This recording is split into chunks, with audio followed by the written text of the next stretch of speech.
জন্য বলছিলাম, দাদা ভাইয়ের প্রোডাক্ট মেথডে খুব ভালো আছি, মাথার শ্যাম্পু ড্যান্ড্রফ সব চলে গেছে, 12 মাস ইউজ করি।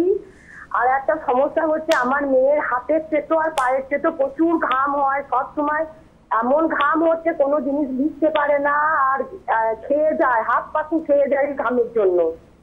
এটা তো ছোটবেলার ধাত। হ্যাঁ, ছোটবেলা থেকেই ওর হয়। এটা কোনোদিনও কোনোভাবে এ ঘাম বন্ধ করার চেষ্টা করবেন না। এ ঘাম যদি আপনি ওর বন্ধ করে দেন কোনোভাবে, কোনো ওষুধ বা কোনো কিছু ব্যবহার করে, তাহলে কিন্তু জেনে রাখবেন ওর অন্য সমস্যা আসবে। এটাকে বলা হয় আয়ুর্বেদের স্রোতমার্গ। ঘামের মাধ্যমে ওর শরীর থেকে টক্সিন বেরোচ্ছে।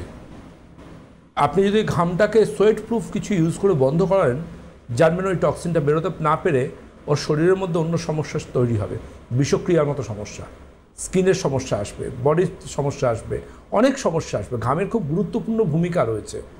অনেকেই আমাদের ক্লিনিকে আসেন বা বলেন যে ঘাম হচ্ছে, আমরা কোনো ওষুধ দেবো না আপনাকে। দেখবেন অনেকে দেখবেন সোয়েট প্রুফ এসপিএফ ইউজ করেন, তারা নিজেরা জানেন না যে কি বড় ক্ষতি করছেন তারা তাদের স্কিনের বা ইন্টারনাল সিস্টেমকে।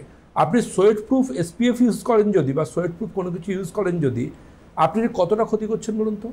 যতটা ক্ষতি আপনি যদি কোনো কিছু ব্যবহার করে টয়লেট বন্ধ করিয়ে দেন, যে আমি আর টয়লেট আজকে থেকে আর করবো না, টয়লেটটা একটা হ্যাজার্ডফুল এফেক্ট, তাহলে ঠিক যেমন আপনার শরীরে ক্ষতি হবে। আপনি যদি ফুল বডির মনে করেন যে ঘাম হচ্ছে হাতে বা গায়েতে, ঘামটা বন্ধ করে দিতে চাই, তাহলে কিন্তু ঠিক ততটাই ক্ষতি হবে।